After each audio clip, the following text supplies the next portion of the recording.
I want to open this by saying whether you're a sound designer, mixer, producer, or engineer, EQ is the single most important element to making an audio source stand out. It's all based on the alteration of a frequency response, and from the day that we're born, we are programmed to recognize these frequencies, whether you realize it or not. And we can blame that on nature. Disclaimer, half of the mixers watching this won't know what nature actually is because they're locked in a room 24/7. But bear with me. Let's take a second to listen to the sound of a conch shell.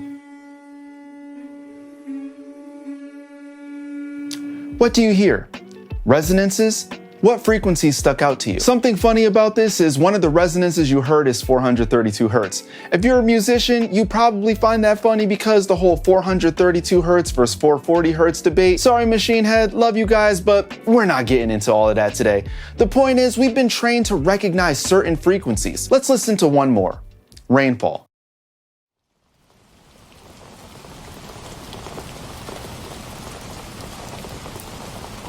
Now, what frequency stuck out to you?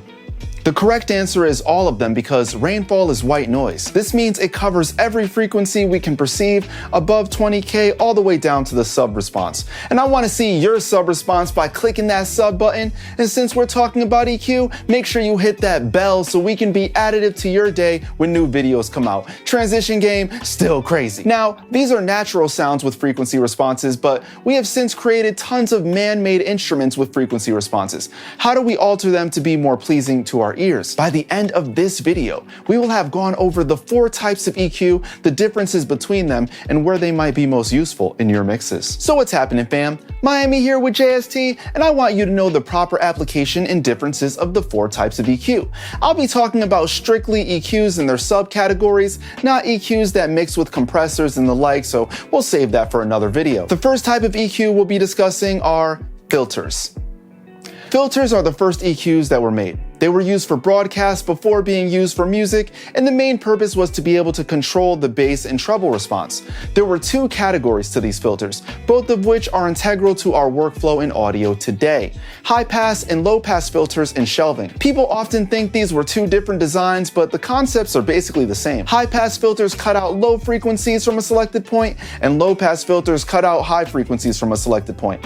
Not gonna lie, I don't think that's the smartest naming scheme, if you ask me. So while high pass and low pass filters cut frequencies, shelving EQs boost frequencies from a selected point. These were the most bare-bone uses of EQs at its inception, but to this day are extremely important. The best uses for them are cutting low-end rumble from sources eating up too much low-end space, making creative lo-fi and hi-fi effects, and of course, extremely catchy song transitions.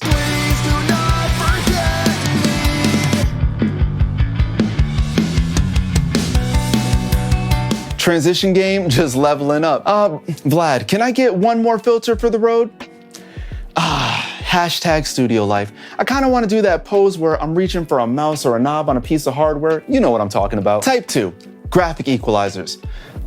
I said graphic equalizers. Can I get some graphics on screen, please? Graphic equalizers were the next to be invented. They have selectable frequency points that you can boost or cut, which can be really great to cut out the analysis paralysis of trying to cut a specific frequency down to the exact hertz. This was a great step in the direction of EQing widebands. A popular take that I commonly use, and I know Joey used in the past, is the API 560 EQ. What's interesting is that graphic equalizers' frequency points are typically selected in octaves or close to it. For example, 60 Hz, 120, 250, 500, 1K, 2K, 4K, 8K. You get the point. The coolest thing about this is if you find an offensive frequency at 2K, for example, but cutting too much causes you to lose something, you can cut a little less, but also cut at 4K because it's the octave of that frequency. Graphic equalizers are typically used in live scenarios and used to be popular in the home studio, but the next EQ came and kind of took its shine away. Type 3. Parametric equalizers. This is where the game changed. Who was the guy that invented this again? By George, I think I've got it. George Massenburg. He realized that graphic EQs were cool, but couldn't select a specific frequency on them because there was no Q. The concept of a Q was being able to go from narrow to broad. For example, if I had a high Q at 1K, it might affect 900 to 1.1K, but if I had a low Q, it might affect 750 Hz to 1.2K. The parametric EQ introduced this combo of frequency selection, gain, and bandwidth. This is also what I like to use to EQ my bandwidth. By having the option to change the Q on every band, you could now do surgical EQ as well as broad style EQ in all one box. By having the option to change the Q on every band, you could now do surgical EQ as well as broad style EQ all in one box and hunt down those annoying resonances. But this once again brought us into subgroups: fully parametric and semi-parametric. Fully parametric EQs have all the things listed above: Q, gain, and selectable frequency. Semi-parametric EQs either have gain and selectable frequency with no Q, or only have the Q on a couple bands. For example, my SSL SO502s are what you would call semi-parametric because you can only select high and low Q. It isn't sweepable. A plugin example would be Howard Benson Vocals EQ module. Parametric is by far the most popular type of EQ used today, and you'll find some versions of this in about every stock DAW. Type 4.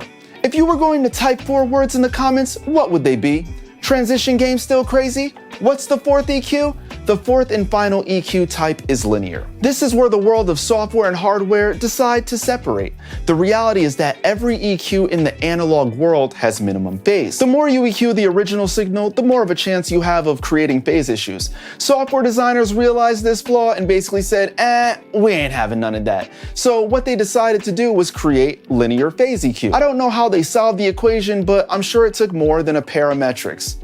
Laugh. That was funny. Now, this solved one problem, but created another, because now there was no more phase issues, but in the process, it created an extremely CPU-intensive plugin that also caused latency issues. If you saw my video using real cabs with amp sims, you'll notice I turned off the Waves linear phase EQ in my chain when reamping because of this exact reason. But as long as you're strictly in the box without millions of plugins on, you should be alright. But before we go, let's mention some other filter types that you're bound to come into contact with in some combination of all these EQs. We mentioned high pass and low pass as well as shelves already. Notch filters. This is the most surgical you can get since it has the highest Q of any filter. Bell filters. This boosts or cuts based on the curve set by the Q.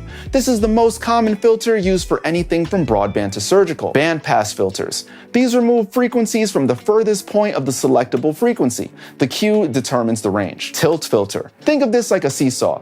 With no one on it, it's flat. As you lower one side, the other side raises, and vice versa. Lower the low end and you'll have more high end. Raise the low end and you'll have less high end. So in conclusion, let's go back over the 4 types of EQ one more time: filter, graphic, parametric, and linear. I hope you guys enjoyed the breakdown of the differences, what they're best used for, and hope that it helps you know what to reach for next time around. All of these EQs have their own place in a mix, but it's up to you to decide the best application. If you could only have one EQ, it's pretty easy to say that an in-the-box parametric EQ will cover all your bases, especially when tons of them also come with a linear mode now. If you were watching this expecting me to go into dynamic EQ or soothe, that's gonna have to wait until another episode because a lot more than EQ is going on under the hood. If you're an engineer on the come up, give this video a thumbs up. Don't forget to subscribe. You only have to do it one time, and tap that EQ bell for notifications so when a video drops, you know the location. Till next time, I'm out of here. Come on. This is that mic that you guys can win right now if you just go to the road contest. I'm not gonna drop that on camera. Not again. Later.